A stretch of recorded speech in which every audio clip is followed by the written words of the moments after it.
Передача Айзера. Мы работаем в прямом эфире. От лица творческой группы, которая занимается подготовкой передачи, хочу принести извинения за технические неполадки, которые могут возникать в эфире по мере нашей передачи. Итак, мы не могли обойти тему парламентских выборов. Народное собрание 6-го созыва практически сформировано. Полностью этот процесс завершится в ближайшее воскресенье.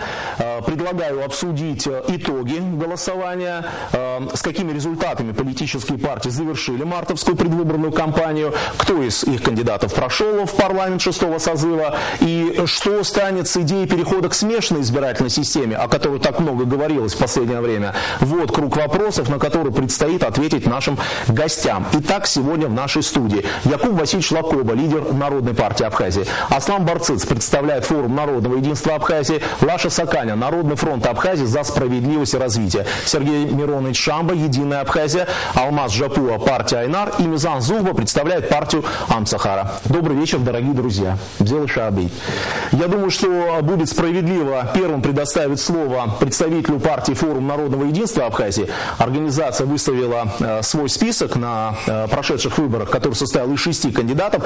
4 из них прошли в парламент. Это самый лучший результат. На втором месте дебютант этой предвыборной кампании партия Апсны. У нее 3 мандата. На третьем месте партия «Демократическая Абхазия». У ее представителей 2 парламентских места. Кстати, у партии возникли определенные сложности с регистрацией в Минюсте. И замыкает эту четверку победителей Айнар. От этой партии в парламент 6-го созыва прошел Алмаз Жапуа. Итак, Аслан, вам слово. Ну, если касаться анализа поствыборной ситуации, как относимся мы внутри партии к результатам выборов, в целом, конечно, мы довольны результатом выборов. И то, что 4 представителя в партии форум Народного единства прошли в парламент, это мы считаем неплохой результат. Ну, также мы считаем, что помимо тех людей, которые мы озвучивали на своем съезде, которые прошли в парламент, есть люди, которые близки нам по духу, по идее, и они сегодня тоже представляют, они стали депутатами парламента. Мы ведем вместе совместную работу по тем или иным проектам, вещам. То есть предстоит очень огромная работа, большая работа. Эта работа, надеюсь, будет совместная со всеми остальными другими депутатами, невзирая на партийную принадлежность. Самое главное в данном случае – это проявить максимум ответственности перед всеми избирателями и постараться сделать так, чтобы за отведенный по закону конституционный срок, 5-летний срок, продуктивно поработать на благо нашей Родины, на благо нашей Абхазии. Спасибо, Аслан. Кстати, хочу проинформировать наших телезрителей, что кандидаты от партии Амсахара и кандидаты от партии Народный фронт Абхазии за справедливость и развитие, которые, кстати, тоже выставляли свои списки, эти выборы проиграли. Алмаз Северянович, если можно, мы хотели бы перейти к вам. Скажите, как сложился этот политический сезон для партии Айнар? Ну, в целом, я бы не хотел его характеризовать как положительно или отрицательно, потому что, я вам скажу иначе, мы пытались проводить какие-то свои собственные социологические исследования, в рамках которых посчитали кандидатов, во-первых, от самой партии 8 человек, и плюс были кандидаты, которые тоже партийные представители, которые в виде самовыдвиженцев выставляются на округах. Общее количество голосовавших людей на 8 округах, это 29, не 8, на 14 округах, это было 29 человек, и количество отдавших голосов 29 тысяч человек. 29 тысяч человек, и количество человек, отдавших голосов за наших кандидатов, приближалось порядка 9 тысяч, что приблизительно около 30%. То есть для себя мы отметили положительный рост объема поддержки населения, поэтому, ну, конечно, хотелось бы больше представителей иметь в законодательном собрании, где-то мы проиграли выборы буквально там по какому-то там по несколько голосов, но тем не менее это выбор, конкуренция, и надо делать выводы из ситуации, пытаться там, не знаю, дальше работать над своими ошибками. Сергей Миронович, хотел бы предоставить слово вам. Вы являетесь лидером партии «Единая Абхазия», которая, собственно говоря, и активно предлагала идею перехода к смешанной системе, как вот что называется альтернативе существующей мажоритарной. Скажите, «Единая Абхазия» почему не выставляла своего списка на этих выборах? Ну, во-первых, мы не перешли к этой системе, о которой мы говорили, хотя я не за смешанную систему. Я уже, наверное, лет 20 говорю о том, что нужно перейти к новой системе, но не смешанной, а чисто по партийным спискам, пропорциональной системе. Потому что я считаю, что мы должны сверху создать политическую систему в стране, которая должна совершенствоваться. Если бы мы это сделали бы 20 лет назад или 10 лет назад, мы сегодня были бы уже в совсем другой политической ситуации. Я, например, не удовлетворен тем, как проходили эти выборы. Не тем составом, который сейчас мы видим в парламенте. Может быть, это будет очень хороший парламент, я не знаю, это результаты покажут, какой он будет. Но сам процесс выборов, как он проходил, меня не удовлетворяет. Опять же не удовлетворяет, как и раньше не удовлетворяет. Почему? Потому что мы видим, что конкурировали не идеи, вообще людей, народ не интересовали никакие программы. Люди голосовали по принципу свой-чужой. Но вот этого нужно избежать. Поэтому мы говорим, вот с Алмасом Джопа обсуждали несколько раз эту тему. Я когда-то не воспринимал это предложение по двухпалатной системе. Ну, потому что у них в одной из палат представительство было от фамилий там и прочее. Нет, не так. Но вот сейчас в процессе разговора вот мы как-то пришли к тому, что можно было бы на самом деле сделать две палаты. Одна из них, которая формировалась бы по пропорциональной системе, а другая по мажоритарной. Потому что это смешение принесет только хаос. Потом я уверен, что те депутаты, которые будут баллотироваться по мажоритарной системе, это будет тот ресурс власти, на который всегда можно будет влиять. Сергей, я за то, чтобы, понимаете, да. я всегда был за то, чтобы, если президент относится к одной политической силе, чтобы в парламенте было большинство оппозиционных сил, потому что это дает возможность для того, чтобы находить внутри нашего общества компромиссы. Во власти, а не на улицах и на площадях, понимаете? Вот. А сейчас у нас какая система? Та же самая большевистская система. Кто не с нами, тот против нас, добиться своего всячески через колено ломая. Этого не должно быть в нашем обществе. Мы этим занимаемся, потому у нас такая конфликтная ситуация сегодня в обществе. Не сегодня, уже 20 лет длится. Поэтому мы должны научиться искать компромисс. Это не позор. Одно дело с врагами своими, когда ты переговоры ведешь, и то там надо искать компромиссы. Конечно, не теряя своих коренных интересов. Если мы берем ваши слова за основу и переходим к смешанной системе, когда эта система может реально заработать в условиях Абхазии? Она начнет вы говорили, 10-20 лет. Но мы должны думать о будущих поколениях. Я вот говорю о том, что мы создали государство, его основу, все институты власти. Для будущих поколений они должны совершенствоваться. То же самое мы должны создать сегодня и политическую внутри страны систему, которую мы передадим молодому поколению, чтобы им легче было на этой основе развиваться дальше. Спасибо. Яков Васильевич, какова ваша точка зрения по услышанному? Я могу добавить, что правильно, нужно переходить, давно надо было это сделать в пропорциональной системе. Во-первых, партия политическая – это та организация, в которой скапливается огромное количество анализируемой информации. Это очень важно.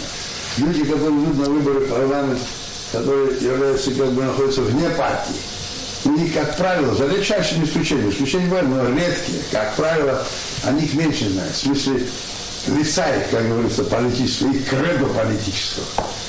Кроме того, здесь нужно добавить то, что нужно на старте вот этих предвыборных баталий, как говорится, из бюджета, как сказано было уже здесь, финансировать это партия. Потому что партия находится в разных, абсолютно несправедливо, в разных ситуациях. В том числе в стартовом смысле тоже.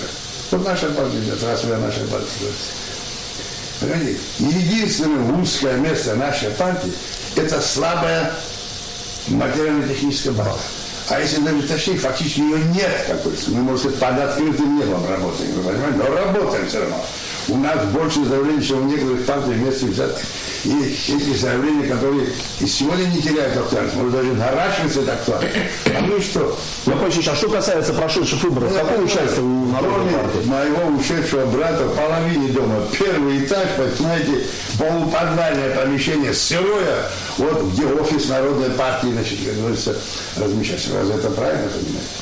Мы, правда, не теряем надежду, что мы не оптимисты, значит, не пессимисты, а оптимисты, говорится. И потом мы тоже понимаем, что по большому-то счету влиять на политические и законодательные даже процессы можно, говорится, влиять и без депутатского мандата, тем более мы знаем, как забывается этот мандат.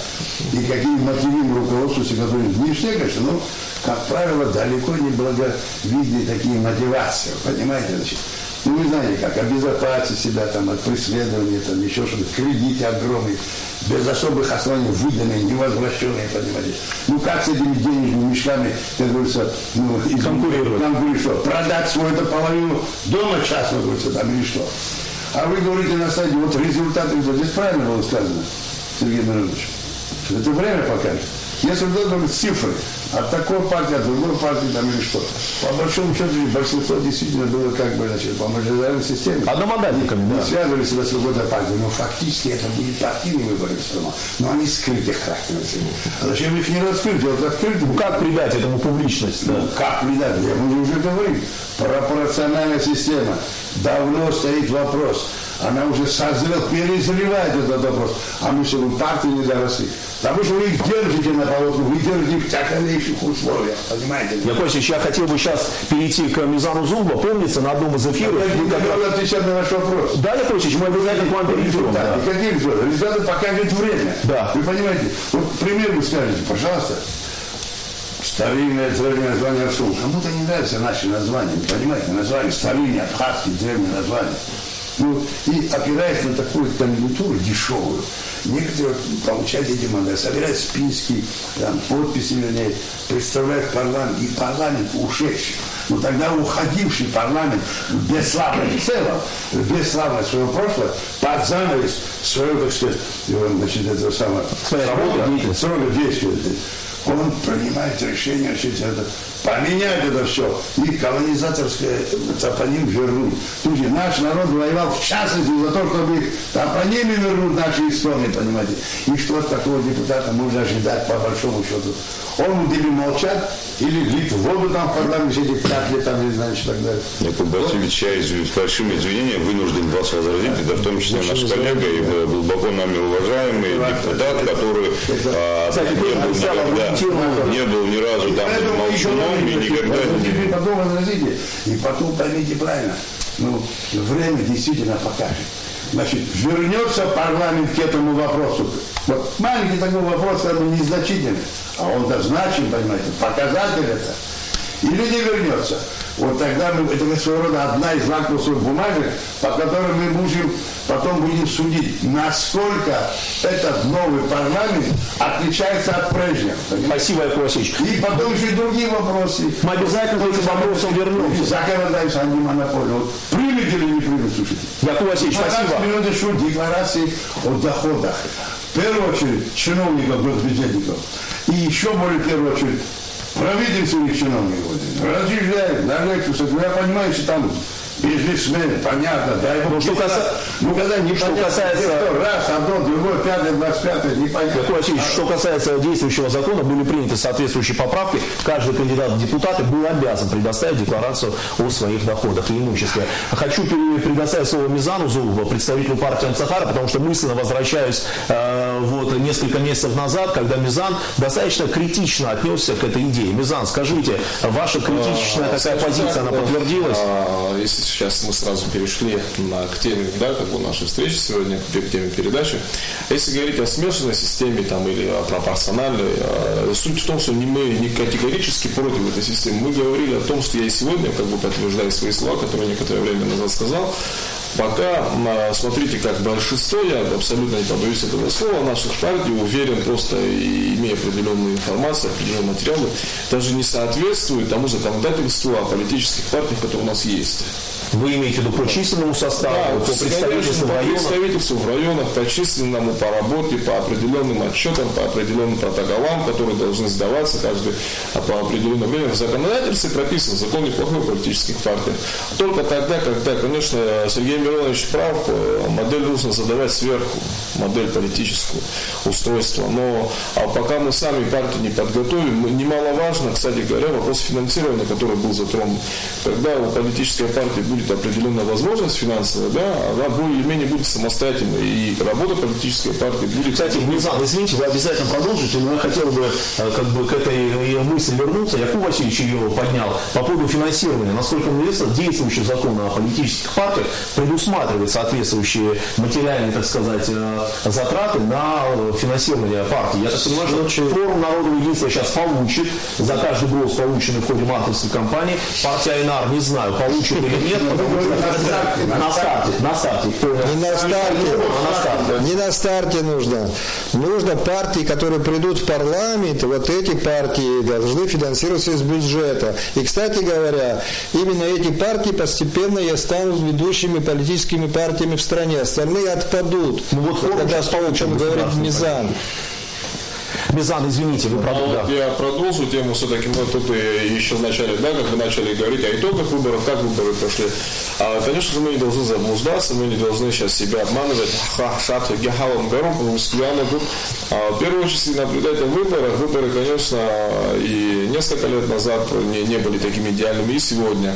В одной из последних передач я озвучил такую мысль, то, что если кто-то вкладывает деньги, да, там, в выборы свои, как хотите, так это назовите подкупом, назовите как бы пиар-компанией, как хотите угодно. Я говорил о том, что если есть у человека возможность помочь округу, людям, пусть помогает. Но все-таки этот механизм, как и тогда, и сегодня, особо ярко выраженно был отработан на пятерку.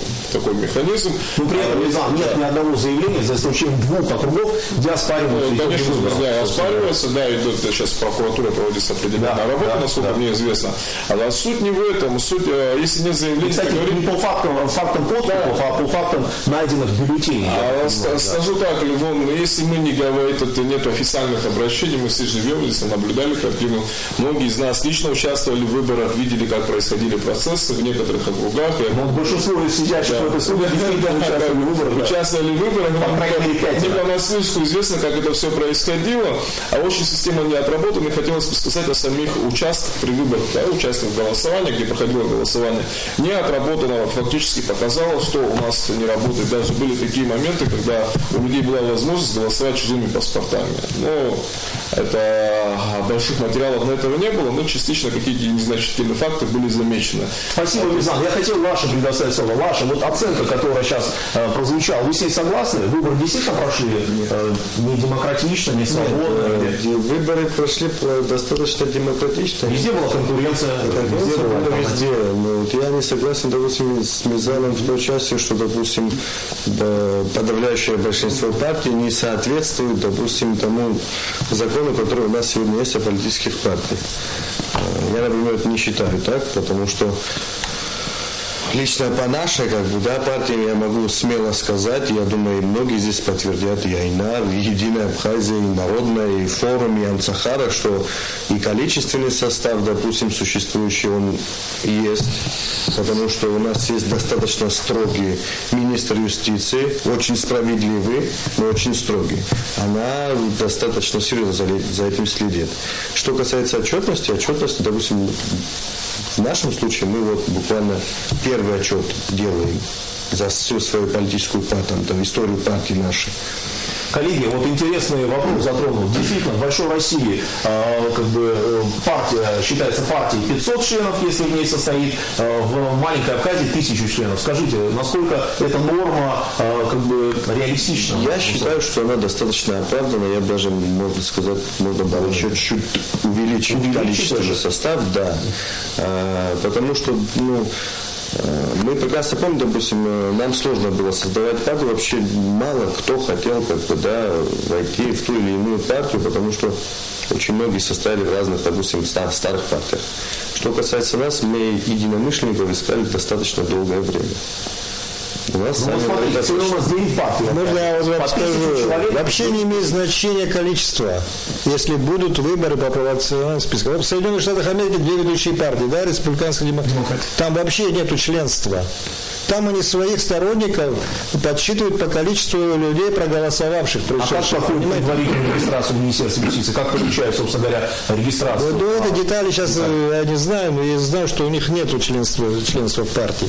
Так вот, те партии, которые придут в парламент, независимо от того, у них 1000 человек или 500 человек, вот те партии в конечном итоге и останутся ведущими силами. Потом вот, что касается того, что, допустим, наши партии не готовы к переходу смешанной избирательной системы, ну, с этим я тоже не согласен, потому что, во-первых, если мы перейдем хотя бы, я уже не говорю о пропорционально, да, к смешанной избирательной системе, во-первых, роль политических партий возрастет сразу. Культура политических партий. Все это дает как раз таки возможность подготовиться политическим партиям, стать, допустим, да, вот такими, какими они должны быть. Это раз. Во-вторых, допустим, у нас, слава богу, сейчас есть, допустим, 2 года или 2 года до выборов в районное собрание, местного самоуправления, и потом как бы до 5 лет парламентские выборы. За этот период времени я считаю, что мы должны эти законы проработать и внедрить. В противном случае мы будем вот так вот идти вяло текущие во всех направлениях. Кстати, вот такого категоричного мнения о том, что партии не готовы, не прозвучало. Мне кажется, что общество не совсем готово. Да, мы пытаемся внедрить эту идею, но люди пришли на голосование, чтобы отдать голос за конкретного кандидата. И при этом не отождествлять себя с партией. Почему? Были же 4 списка, условно говоря. Айнар, Алмаз Северянович, пожалуйста.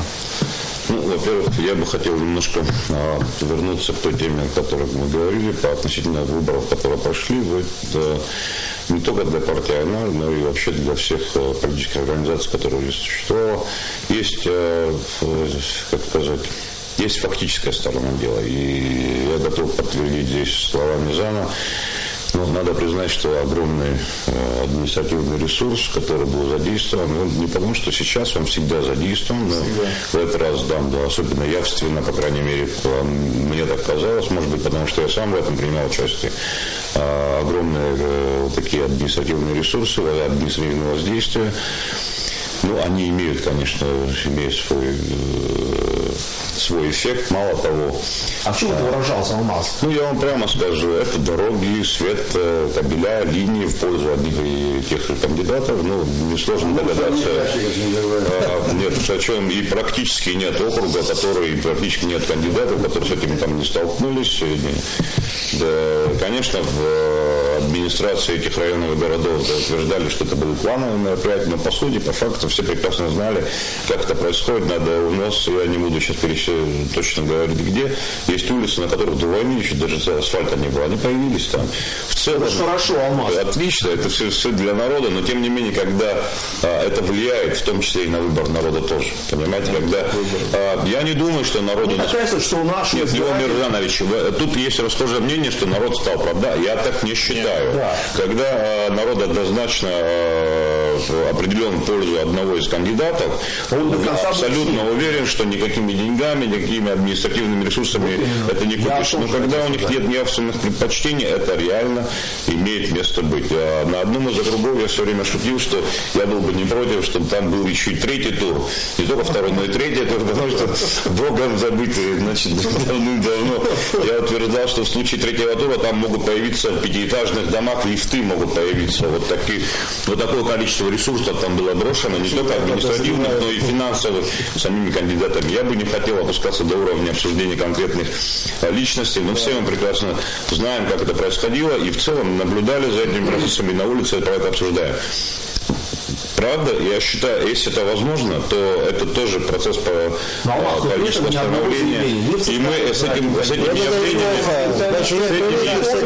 Я скажу, вот я извиняюсь, буквально секунду договорю. Я не считаю, что это не определяют это ни как плохо, ни как хорошо. Это явление, с которым мы должны бороться законодательно, придумывать механизмы, которые это не позволяют делать, и не жаловаться, что вот меня так... Кстати, Алмаз, Сергей Миронович, вы участвовали в подготовке законопроекта о внесении изменений в закон действующий о выборах депутатов Народного собрания, в котором четко сказано, по заявлению кандидатов можно обратиться в Центральную избирательную комиссию, которая в свою очередь обратится в Верховный суд и снять с дистанции. Понимаете, в чем суть? Сергей Миронович хотел реплику. Сергей Миронович, вам даем слово. Вы хотели что-то ответить Алмасу. По подкупу, по заявлениям, почему не обращаются?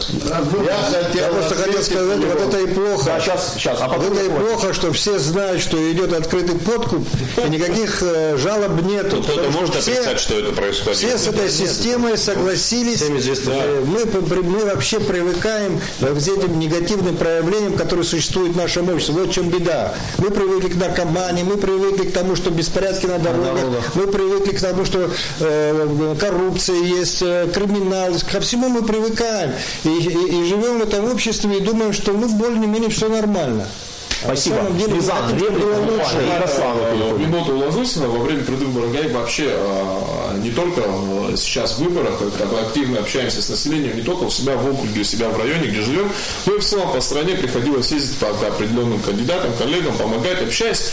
Я слышал такие вещи, пусть это звучит как-то, скажем так, приземленно, но все-таки граждане, когда общался с простыми ребятами, работягами, с крестьянами, у которых нет работы, многие просто открыто мне в лицо говорили: ребята, Низам, нас 20 лет, говорит, мы выбирали депутатов, кого только и местного, и парламентского уровня, говорит, выбирали, куча обещаний, куча всего было.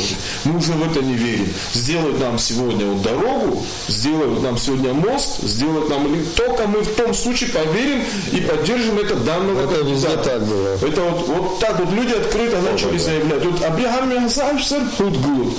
В большинстве случаев это сработало. И я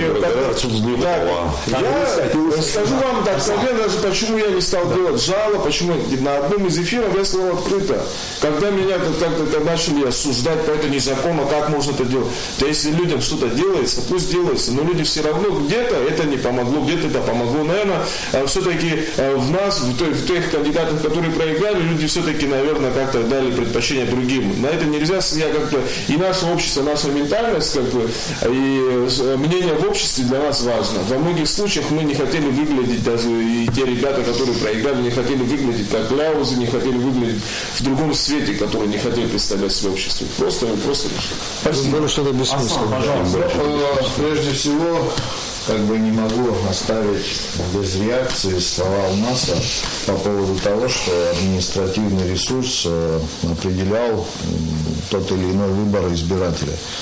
Но первое, что я хочу сказать, вы, уважаемые друзья, были 5 лет в парламенте. Кто мешал, допустим, принять закон, который запрещает в течение за 2-3 месяца до выборов прекратить вообще всякие работы, плановые, неплановые, какие-то другие, иные. Вы же понимали прекрасно, что это не первые выборы в Абхазии и так далее и тому подобное. Вы же понимали прекрасно и видели ситуацию, как можно было ограничить. Поэтому на сегодняшний день как бы немножко, может, некорректно постфактум. Постфактум мы можем говорить о том, о чем Мизан говорит вот сейчас. То есть есть определенные недостатки. Как эти недостатки искоренить, как их обойти на следующих выборах, чтобы не было соревнований денежных мешков или, допустим, включения какого-то административного ресурса. Пожалуйста, нет проблем. Как говорится, флаг в руки новому составу парламента, учитывая все те недостатки, учитывая все те ошибки, в том числе и по работе Центральной избирательной комиссии, в том числе по работе местных участковых комиссий. Пожалуйста, ведь никто не запрещает это на сегодняшний день говорить, это ставить вопросы, в том числе и через партии, через объединения какие-то. Это все в законодательстве, где говорится, что нужно вычеркивать. Да, и еще один момент, вот это тоже важный момент. Конечно, вот сколько мы говорили до того, что вот некорректно. Общее было заявление. Да. Да, то есть вот эти вопросы надо, на мой взгляд, уже сегодня новому составу парламента садиться, обговаривать и существенно менять. То, что касается, допустим, мы сейчас немножко ушли от темы, то, что касалось партийного строительства, вообще принципиальных схем, мажоритарное, смешанное и так далее и тому подобное, что лучше, что хуже. Ну, корню проблемы пришли, получается. Ну да, но в любом случае, на сегодняшний день все-таки, на наш взгляд, что смешанная система, ее надо начинать. Ее надо опробировать. Вопрос назрел. Потому что на самом деле роль партии. Что такое партия? Партия – это объединение людей, придерживающихся какой-то идеи, да, грубо говоря.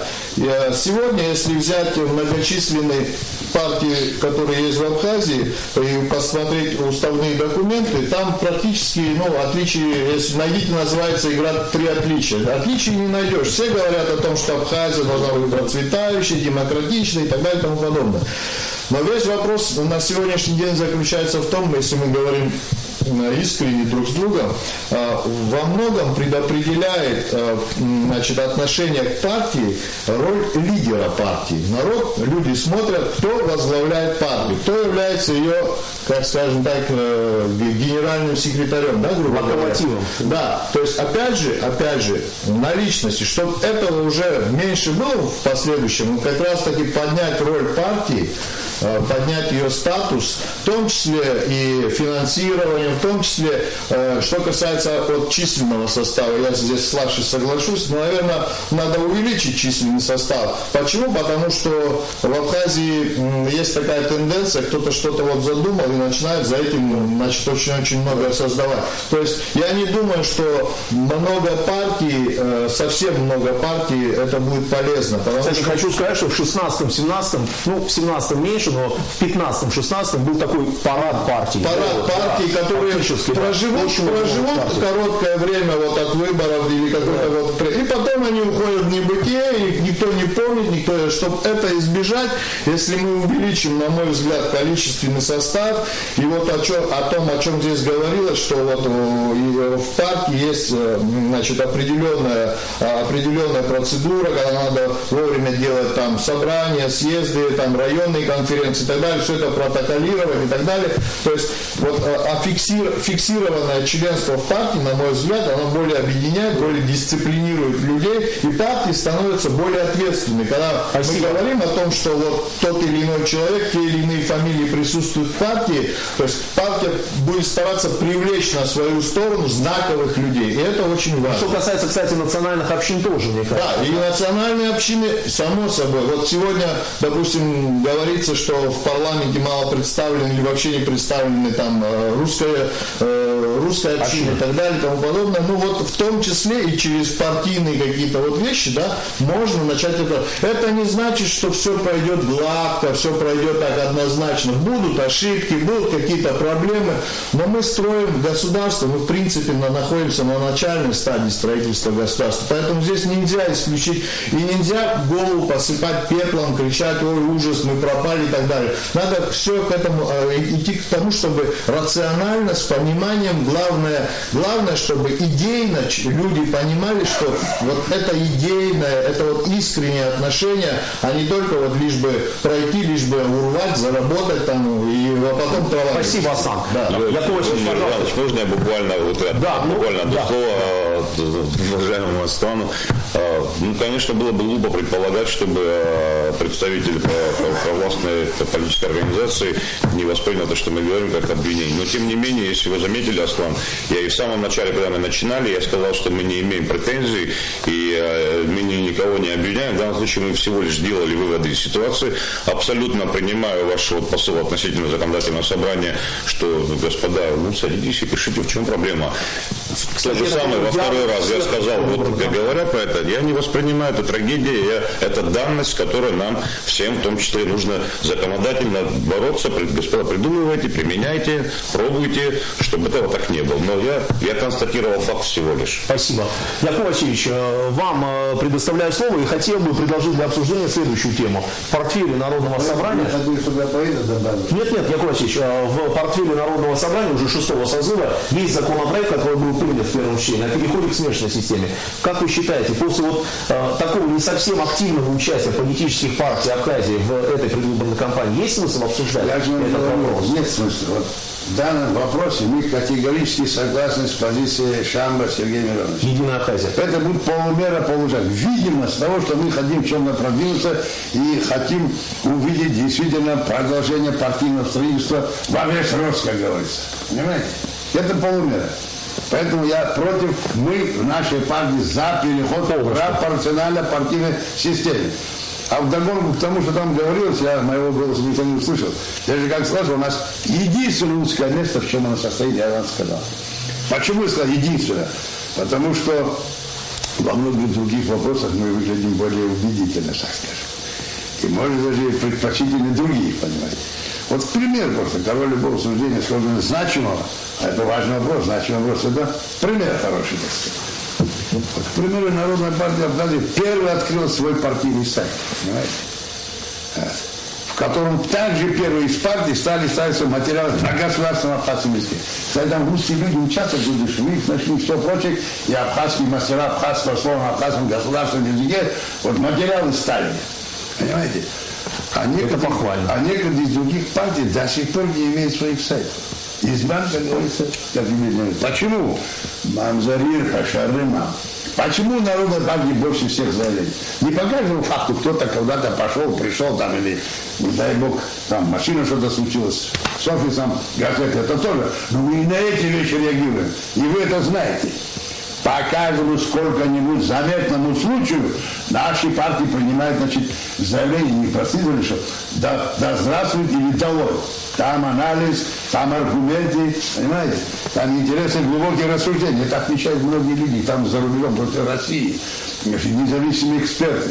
Нашу газету «Кирас», которую не выходит некоторое время, электронная версия частично восполняет, как бы, вы понимаете, как тот же Бондарев, это не потому, что он генерал полный ФСБ, а он возглавлял, значит, за утечку информации в крупнейших этих институтах и структурах, ядерная физика и все прочее и так далее, понимаете. Он говорит, самая аналитичная партийная газета политическая, это «Кирас», понимаете. Теперь, а так, понимаете, наша партия, мы этого не стесняемся, но мы на этом коньке не сидим, но знают люди, что она в этом смысле, в материально-технической базе, так сказать, она чувствует себя так же, как и большая часть нашего народа. Вот выживает, так сказать, вы понимаете, народа обворованного, ограбленного, вот типа то вот это, так сказать, ЖД кредитами, значит, понимаете, и так далее. И что вы думаете, или транши эти самые растранжированные. Некоторые говорят, большая часть растранжированных траншев, некоторые говорят, большая часть. Но большая часть, даже если не больше, это тоже миллиарды. И что вы хотите сказать, что вот эти транши, которые растранжировали, что они сейчас не работают, да? На тех, кто их транжирил, работают, ну как тягаться. Вот спасибо руководству нашей республики, я так это знаю, понимаете. Я думаю, что вы не будете наставить на очные ставки, он сказал, что партии есть, пусть идут в эфир, давайте составьте проект, чтобы выходили. Это был совет. Валерием Куравское присвоит это дело. Нет, Яков Васильевич, мы только рады, что вы оказались нашим помощником в этом. В одном смысле. Ваша, если можно, Яков Васильевич, спасибо огромное, ваша точка зрения прозвучала. Ваша, скажите. Боюсь сказать, но скажу. На самом есть деле, у вас сайт или нет партии? Нет, сайта нет, есть странички на всех социальных сетях. Просим прощения, конечно.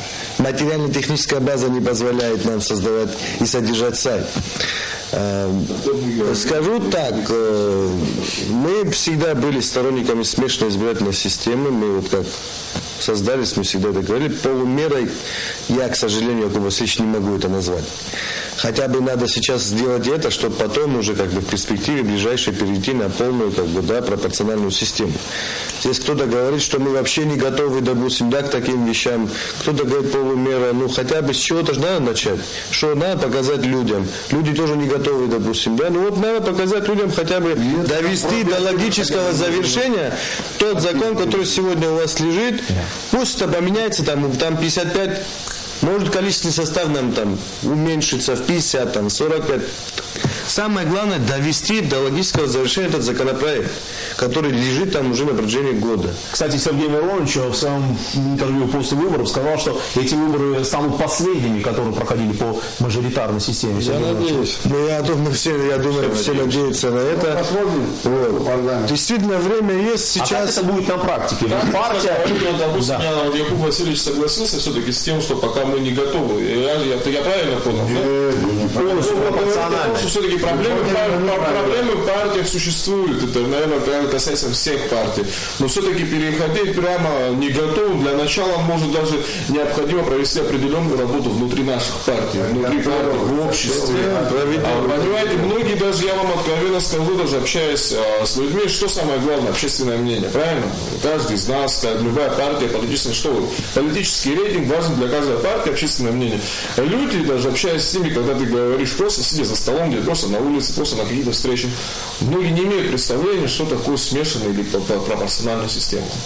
Алмаз, скажите, вот отвечая на один из моих вопросов, сказали о том, что вот 7-8 вы предложили по списку, а остальные ваши активисты выдвигались самовыдвиженцами. Скажите, почему они не захотели позиционировать себя как представители? Если позволишь, я немножко уйду от этого вопроса и хотел бы вернуться. Уйти я не позволю, вернутесь к этому, да. И если я вернусь к этому, но если позволишь, относительно, продолжая тему необходимости, мы обсуждаем здесь ряд моделей политических, к которым нам нужно перейти, или смешанная, или пропорциональная, или остаться в рамках той, которая существует.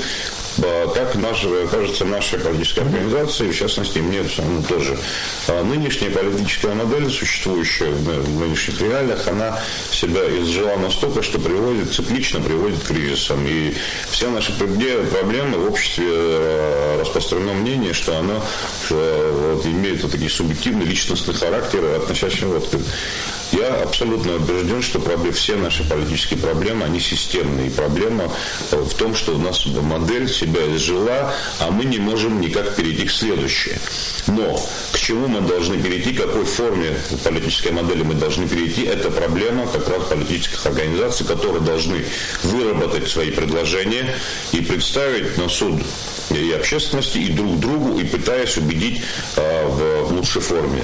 Я скажу, какой модели пришла политическая партия АНР. Если мы здесь говорили о том, что ряд политических организаций может рождаться и умирать, и вот там они только существуют в короткий период временного пространства во время перед сразу после выборов, то сейчас говорить, не говоря непосредственно об АНР, то у него там большая предыстория, там, для нас большая, в 6-7 лет, в 7 лет уже. Но преобразовали в 16. Преобразовали в 16, но тем не менее это было фондом, и тем не менее там идеологическая составляющая есть, и предложение тоже.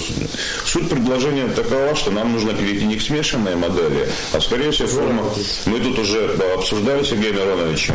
Это двухпалатная парламентская система, где мы в нынешнем формате парламент представляет из себя и законотворческий орган, и представительский орган, где будут разделены, как во многих странах, разделены представительские функции, законотворческие будут распределены. Нижняя часть парламента может быть исключительно законотворческая и исключительно пропорциональная по партийному списку. А верхняя – это мажоритарии, крупная часть мажоритариев, представители с правом вето на основные решения парламента, исполнительной власти.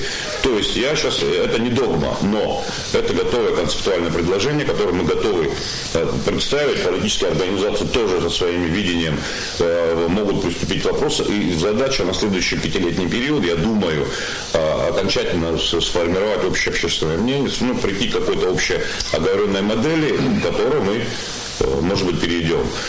возвращаясь к твоему вопросу. Почему я поддерживал идею смешанной системы над пределом? Потому что нынешняя модель, она настолько кризисная и так часто приводит к кризисам, что частота кризисов в каждом циклом она увеличивается и может реально в какие-то моменты, явственно видно, что довести до трагедии в том числе. А смешанная система позволила бы нам ряд лет, 2, 3, 5 лет, может быть, более или менее политически стабильную ситуацию создать, при которой у нас была бы возможность обсудить вопрос и перейти уже к обсужденной модели, которая может быть там по подходу. Но как, если активисты не хотят, чтобы их включали в партийные списки? Вот, условно говоря, ваш пример, партия Айнар. Объясните, чем мотивировали решение ваши соратники, говоря о том, что мы не хотим? Нет. Дело не в том, что они говорили. Однозначно и совершенно точно они были представлены там, как сказать, не по партийному списку, но не скрывая, что они являются, не скрывая своей политической принадлежности. Да? И ряд наших кандидатов, которые никогда нигде не скрывали, что они являются членами партии Айнар. Другой вопрос, вот исходя из той логики, что говорил Сергей Миронович, что возможность ходить по избирателям, собирая подписи, это возможность общаться с людьми и в том числе убеждать их в своей правоте. Вот как бы чисто технически решили подойти к вопросу. Но все-таки, если партийное представительство было более значимым внутри парламента, никто бы этим правом не пользовался. И все бы шли по пути вот этого исключительно партийных списков. Понимаете? Почему мы говорим, что это надо внедрять сверху? Общество пока не готово, как было сказано здесь. Сергей Иванович, была такая попытка. Конституционная комиссия при президенте решила, внесла в парламент, в парламенте она не прошла. Сергей Иванович, она не прошла, потому что просто искусственно зацепили за технические какие-то моменты. Количество А технические моменты всегда можно договориться по ним. Просто не было попытки договориться. У нас, кстати, часто бывает, что мы не пытаемся договариваться между собой. В том же парламенте, где нужно договариваться, мы ни разу практически не пытались договориться, я имею в виду противоборствующие какие-то политические силы. Ведь ни разу не пытались. Просто продоносится и продавливается, и пытается... Сергей Иванович, есть пример отчетливый и наглядный. 15 декабря 2016 года. Договорились? Да, а что... И парламент парламент, да, кстати говоря, инициатива нашей партии была. Я хочу напомнить, на грани фола. Забывают очень быстро. Я не хочу пожалуйста. А что у нас президентские выборы всегда на грани войны? Это нормально? Это тема другого разговора. Не будем сейчас Поэтому вопрос у моего тоже мнения существует. Он есть. Поэтому вопрос у меня тоже мнения существует. Я тоже говорил, что каждый раз мы перед президентскими выборами на грани гражданской войны. Один раз это может плохо кончится. Да, поэтому, это сейчас не тема этого разговора. Об этом поговорим в следующий раз. Системные проблемы, нам надо коллеги, мы уже около часа работаем в прямом эфире. Надо всегда смотреть в корень. То, о чем я что обозначил, не надо обходить эту тему. Коррупция, мы говорим, это зло, это преступление больше. Но коррупция в стране послевоенной, где народ выживает тяжелейшим, это вдвойне, это грех и преступление в грех. Поэтому за ней должно быть более, так сказать, суровое наказание, чтобы как-то люди... А кто может контролировать исполнительную власть, если не парламент? Правильно. А как он будет... Вот они возвращаются, к тому же получили без всяких контролей. Или особых оснований, огромные кредиты, вы понимаете, невозвращаемые. Это же тот же вот, только крупный, вы понимаете. И получается, как в той мудрой голландской поговорке, европейцы тоже мудрые, значит, имеют не меньше на Востоке, как говорится. Вот так она звучит. Человек, удачно укравший 100 тысяч гульденов, гульден это одна из таких конкретных валют, вы знаете, удачно укравший 100 тысяч гульденов, в дальнейшем жизнь может прожить честно.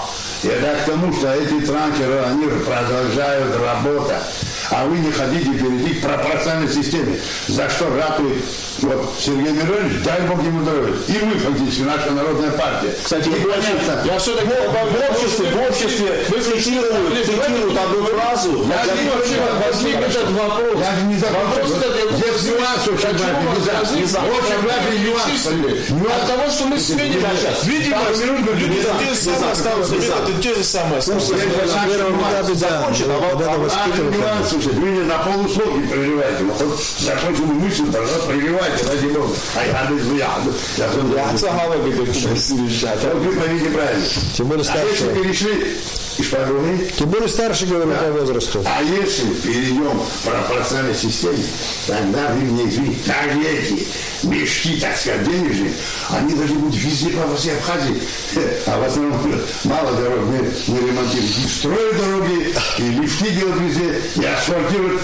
Это они же алчные. Они поэтому стали такими. Они вот задумаются, вы понимаете, идти на это дело или не идти. Но если они на это дело пойдут, я согласен, чтобы Народная партия не получила никакого мандата. Спасибо.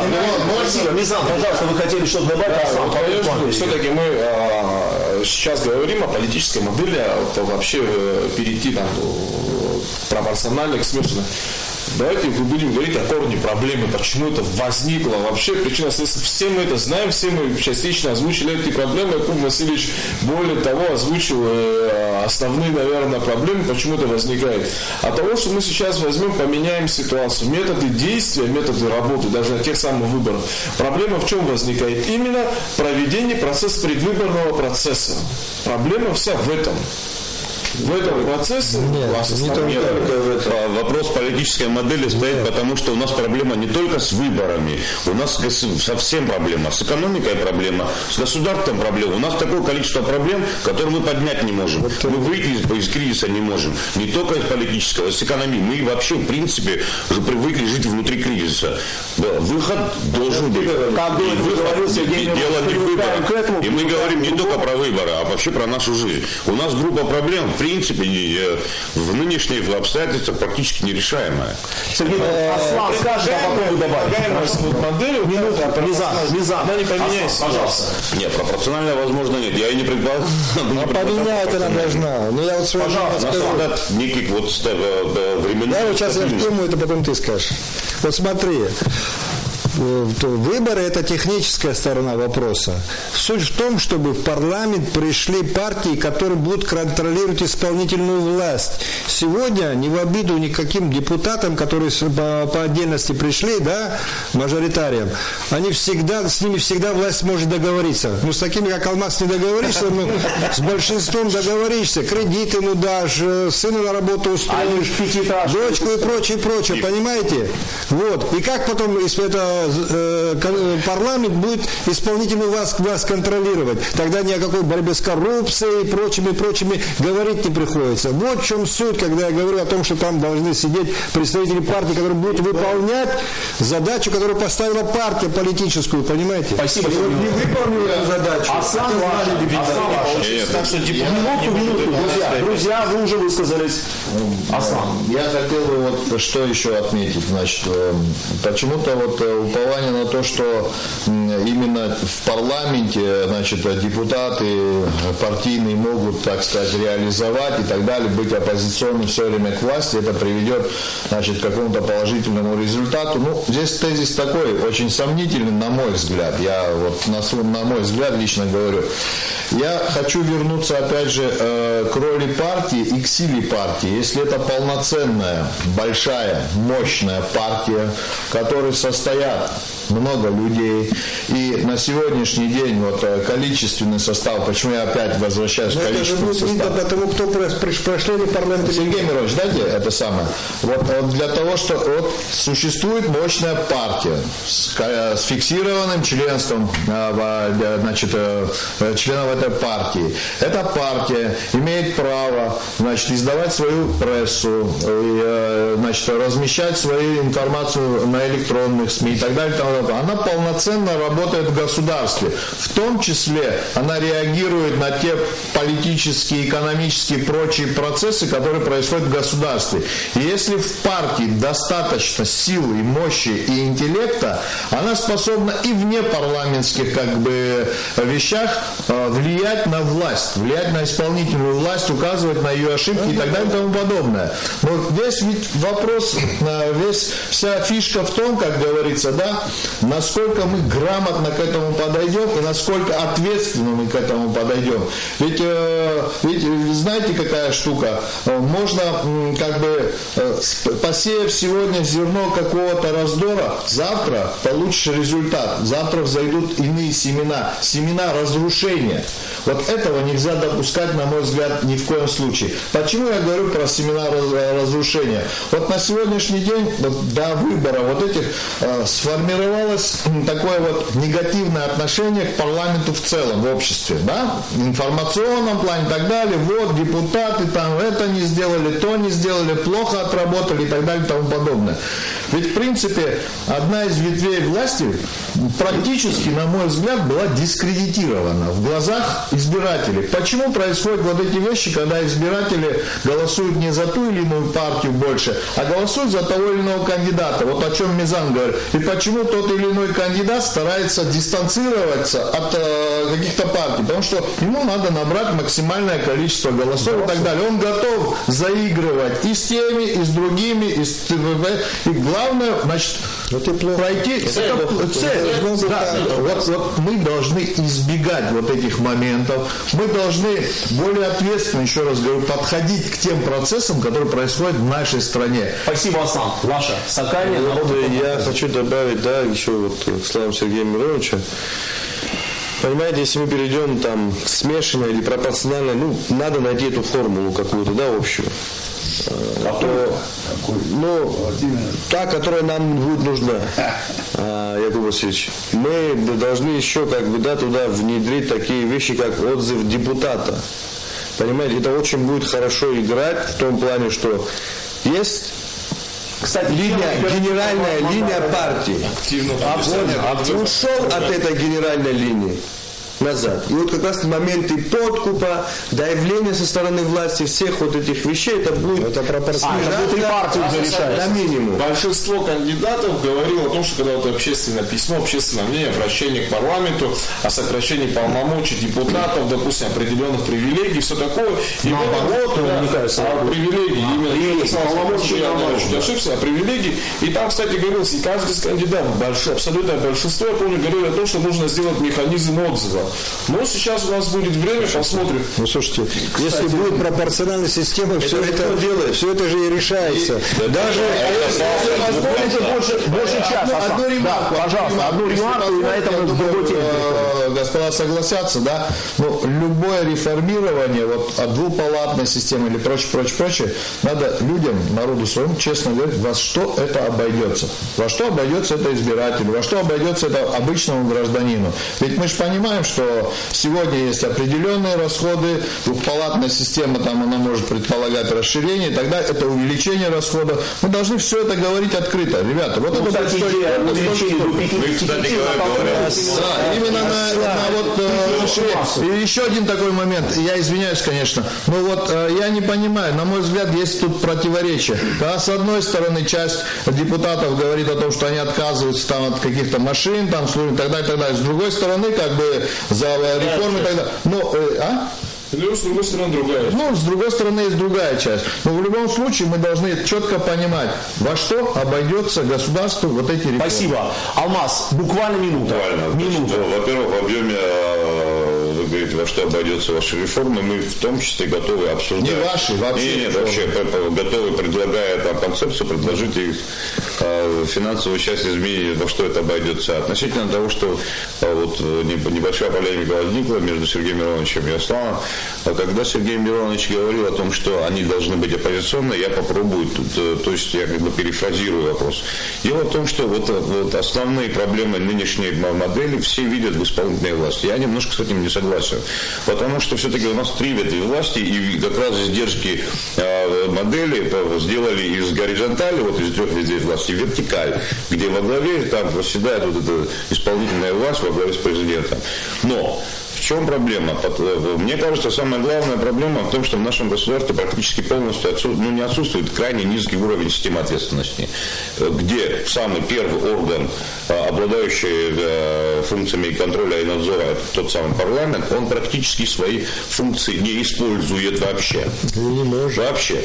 То есть, когда вы, по сути, вот Лева исполнительная власть, я законодательная. Если я никогда с него ничего не спрашиваю, и вот эти функции контроля и надзора над ним при этом народному собранию принципе, Лёва может делать что угодно. Вот о чем говорит Сергей Миронович. Понимаете? А большое присутствие провластных депутатов не позволяет осуществлять функции контроля и надзора. Провластные депутаты не желают осуществлять функции контроля и надзора над исполнительной властью. Вы же про это говорит Сергей Миронович. И если больше, не то, что их там не должно быть, но когда они активно превалируют, функции контроля и надзора, они просто уходят в землю, их не существует. Я говорю о том, что мощная партия может влиять со своей стороны. При этом опыт 2013 года показал, что все депутаты, когда речь касалась паспортной так называемой темы, единогласно поддержали ту группу депутатов, которая осуществляла парламентское расследование. Мне из ранее сказанного Алмазова очень понравилась мысль, когда он говорил о том, что нам всем, лидерам политических партий, нужно собраться и выработать конкретный механизм, который нам позволит совершенствовать избирательную систему. Мы сейчас обязательно к вам. Да так хотите, мы хотим это понимать, осознавать или нет, так или иначе, я абсолютно соглашусь в этом именно вопросе с Алмазом. Тогда, когда будущий кандидат получает определенную поддержку, там, людскую, финансовую, как хотите это назовите, будущий придя в парламент, грубо говоря, он определенными обязанностями повязан с людьми. Спасибо, мы закажем, вы больше часа в эфире, мысль прозвучала. Вот я к чему? Я хочу вернуться по точке зрения Алмаза. Я так понимаю, что мы минуточку, Асан, минуточку. И он сам отказывается. Нет, он не отказывается.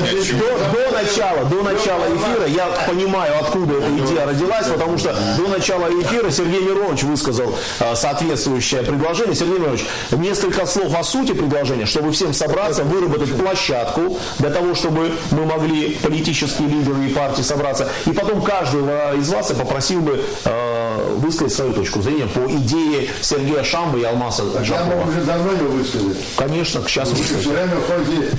Сергей Миронович, пожалуйста, озвучьте идею о создании какого-то консультативного органа, я так понимаю, межпартийного общения. Послушайте, у нас при президенте была такая структура, но она ни разу не собирается, к сожалению. Отказывается. Отказывается. Понимаете, если отказывается, только Амцахара тогда отказалась от этого. Но если бы мы начали бы работать, может, и они тоже подсоединились бы. Но когда они увидят такое отношение, у них еще больше аргументов отказывать. Это одна структура. Я думаю, что в любом случае нам нужно договариваться. Почему я говорю, в парламенте это самый лучший институт, где можно находить консенсус. Когда я говорю, что там должна быть оппозиция, не надо воспринимать это так, что эта оппозиция это враги общества или враги власти. Это необходимая часть нашей политической системы. У нас всегда должна быть критика власти. Понимаете? И мы должны искать компромиссы между этими двумя политическими силами. Спасибо. Вот почему. Ваша, как вам идея по поводу того, чтобы создать новую площадку для обсуждения? Я всегда за хорошие, новые, свежие идеи, а то, что на самом деле нужно создать такую площадку, это однозначно. И надо проработать, на самом деле, всем политическим партиям и даже некоторым общественным организациям. Вот, как раз таки этот момент, и я думаю...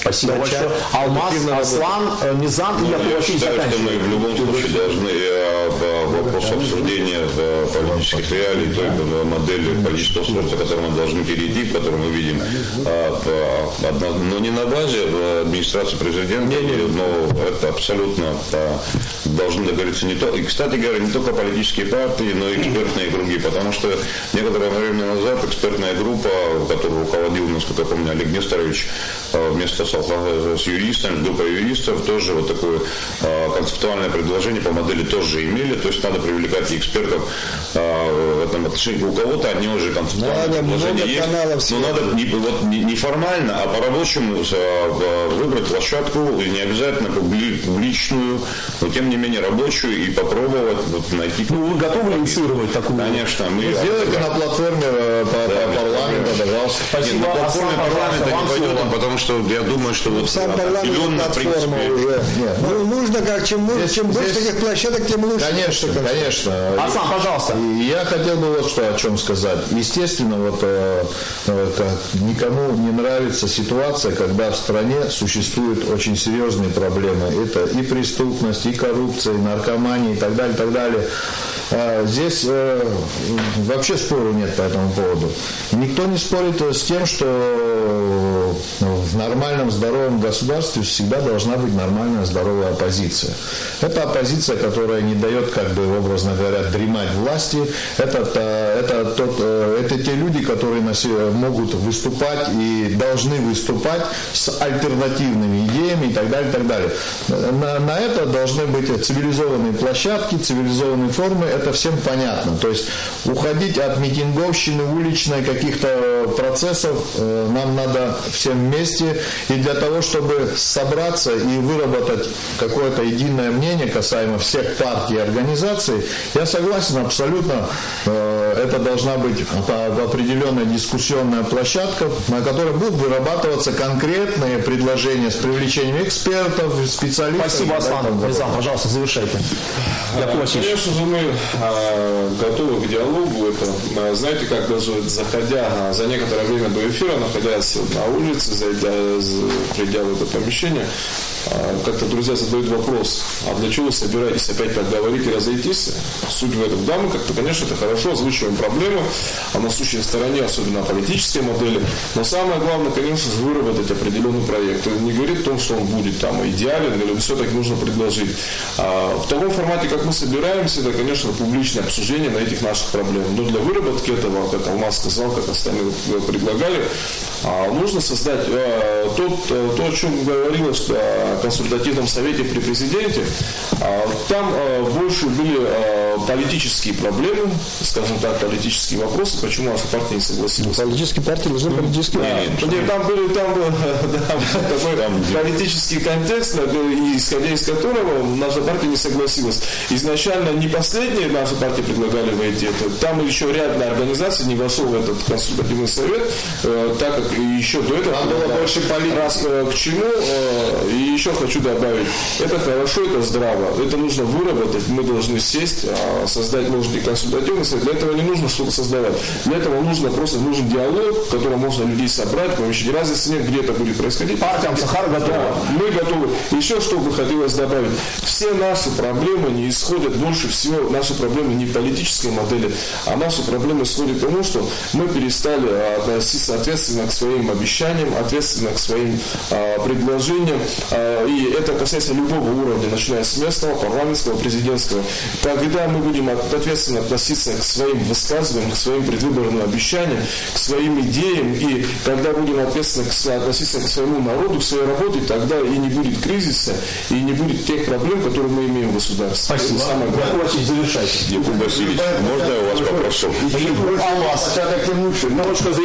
думаю, что пока мы не решим вопрос, переход, я думаю, телезрители уже тоже потихонечку склоняются, понимают, в чем, как бы, суть дела.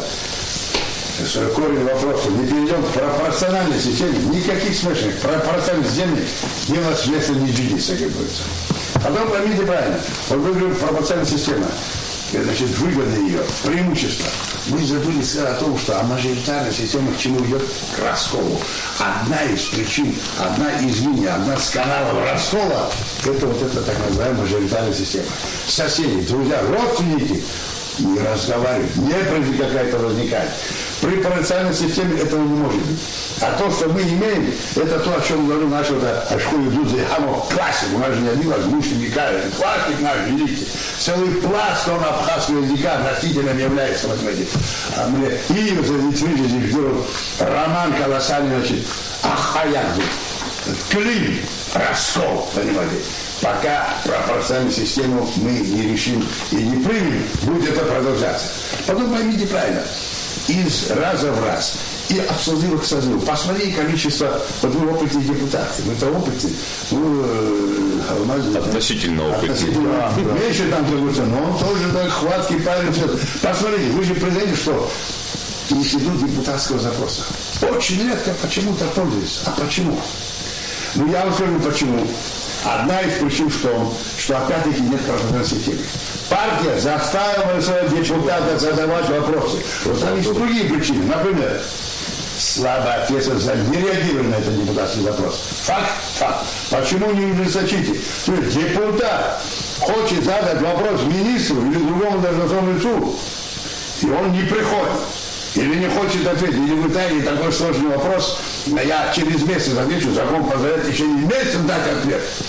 А почему бы нашему, абхазскому парламенту не пойти на сближение статуса запроса депутатства абхазского парламента, скажем, с институтом интерпелляции в английском парламенте, который уже почти 1000 лет, понимаете. А интерпелляция тоже запрос, но который в жесткой форме. Во-первых, там обязательно присутствует адресат этого запроса интерпелляции. Если даже действительно вопрос очень сложный, не по силам ему ответить, все люди, что действительно он должен обосновать, что он не может ответить на этот вопрос. Это очень важно. И жесткая проверка умственных способностей этого адреса. А что касается идеи, и компетентности, компетенции этого лица. Вот вам контроль за исполнением властью. И это будет рад только кто? Все. И в том числе, и прежде всего, глава государства. Спасибо, Якуб Васильевич, спасибо, коллеги. Мы заканчиваем. И вы не хотите возбуждать эти вопросы? Будем возбуждать. Существует ответственность за ответ по депутатскому запросу. Нет, там и уголовно коллеги, существует. Это темы наших последующих прямых эфиров. Куча писем по поводу этих вещей. Уважаемые друзья, таким получился еще один выпуск Айзера. Между прочим, после продолжительного перерыва нас не было в эфире больше 2 месяцев. Теперь будем встречаться каждый четверг на канале Абхазского телевидения. Тему выборов в парламент считаем завершенной. Впереди разговор о ситуации на дорогах и в целом о криминогенной обстановке, о проблемах в экономике, развитии сельского хозяйства, словом, обо всем, что представляет общественный интерес. Я, Левон Галустян, благодарю вас всех за участие. И Табук Дараза, а вас, уважаемые телезрители, благодарю за внимание. Увидимся через неделю. Абзерас.